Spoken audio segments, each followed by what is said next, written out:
All right, another nugget of knowledge today on swingers. When swingers are coming out from the side of a barrel or a wall, how do we attack this problem? Let's watch this one.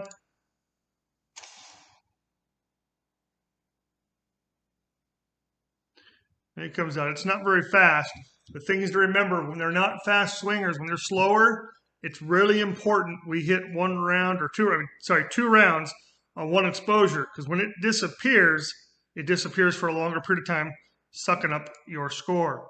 So, conventional thought is I hit the popper, I drive my sights to the dwell point because it actually holds still just for a second, which is more like 0.2 of a second, and they double tap it right here, right? Well, I'm not really fond of double taps on swingers because generally it's one sight picture, two trigger presses, which doesn't result in the best scores. You can argue with me later, I don't care. So I will pay attention to where it comes out from the barrel.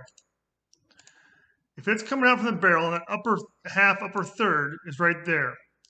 When it comes to dwell at the bottom, at the bottom, remember this is no longer a 6x11 box facing this way. This is a 6x11 box this way. Your A zone just got small. So I know my upper half is here. This is the arc I want my sights to be on. So I'll have my sights sitting up here right at the edge of the wall. When the target starts to come out, now right here I'd probably end up jumping my sights, moving them real quick to get to the leading edge of the A zone. And then I'd probably have one round fired here. And then I'd have another round fired, hopefully right about here. So I pick it up at the top, keep my pistol in motion the whole time, press the round off, looking at the leading edge of the A zone. You're not so much leading the target. The bullets are moving pretty fast. It's more of processor speed with the trigger press to the brain to make it go bang. So keeping the gun in front of you like that. By doing this, even if I let the target come all the way to the bottom and start to come back up, it's still one exposure. So if I go bang, bang, do I care? I come out, see how long it goes away? Bang, bang. We want to get two rounds in that target. There's aimed rounds on the first exposure. Bang, bang. Some of my splits are 30s. I don't care because I can walk away from that target with 2 alpha instead of dropping 4 points and dropping 2 Charlie. So just think about that next time you're looking at swingers and they come out from the side of the wall. Upper half of the A zone and try to get around into it while it's in motion early, and you can get another one as it moves up. As long as it's before the wall, we don't care. But I would avoid the double tapping unless you're shooting open class and have the mechanical advantage and or you're shooting a really close swinger. I hope this helps or at least gets a discussion going. Thanks for listening with Keith Tyler and Nuggets of Knowledge at the TFI Academy. Hello again from the TFI Academy, and this week's Nugget of Knowledge, we're talking about swingers, in particular in this film, swingers that are moving over the top of barrels. Let's take a look at this spicy one here, about 18 yards away. All right, first thing, let's talk about what most people do on a swinger that I would consider a mistake. It's activated, it comes up, it gets about in the middle, they hold the gun still, and they whack 2 rounds really quick and go like Charlie Delta. And it's all the rounds are down here below the alpha line. My firm belief is because that part of the target is moving the least,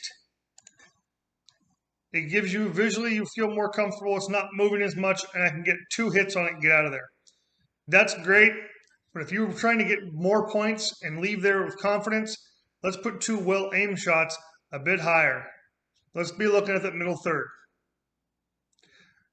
if not upper third. So first thing I'm going to look at is how fast is it? Am I going to have to go 1 exposure or 2 exposures? Second thing I'm going to look at is the speed and where it comes up at. So right here, this is the area going straight across the target that I want my rounds to impact. I get up to the top here, I want my rounds to impact across this area, and as I traverse across over this way, I want my rounds to impact pretty much in this area. So in this arc is where I want to keep my gun moving. What I do is I pick the gun up, or pick the target up with my sights sitting right about here. As the target starts to move upward, I will go from a trap to a track and get my pistol moving across this arc. As I move it across the arc, keeping it in motion, when my sights are on the leading edge of the A zone, I will break my shot. Hopefully, if things go well, I will break one right about here, looking at the front edge of the A zone. And then one right about, usually right about here. The splits are not super fast, but they're 2 aimed shots where I actually put the dot or the sights where I want them on the target and pressed off 2 trigger presses that I'm confident in. If I'm not confident in the trigger press, I will simply wait for another exposure and put another round down range. So one of the keys in my book when it comes to working on swingers is keeping your eyes and taking in the information a little higher. Yes, it is moving faster, but it is exposed longer. It's the first part to be exposed, and it's the last part to go away. It gives you a better opportunity to score higher value of points and make better hits. Unless you're an open, I would really caution you from doing the 1 sight picture, 2 trigger presses, because quite often you are bringing the gun to a stop and you go alpha, delta, or alpha Mike. I hope this helps you out. Keep the eyes a little higher when you're working with swingers over the top of a barrel. Again, this is the TFI Academy and Keith Tyler saying have a great day and shoot straight.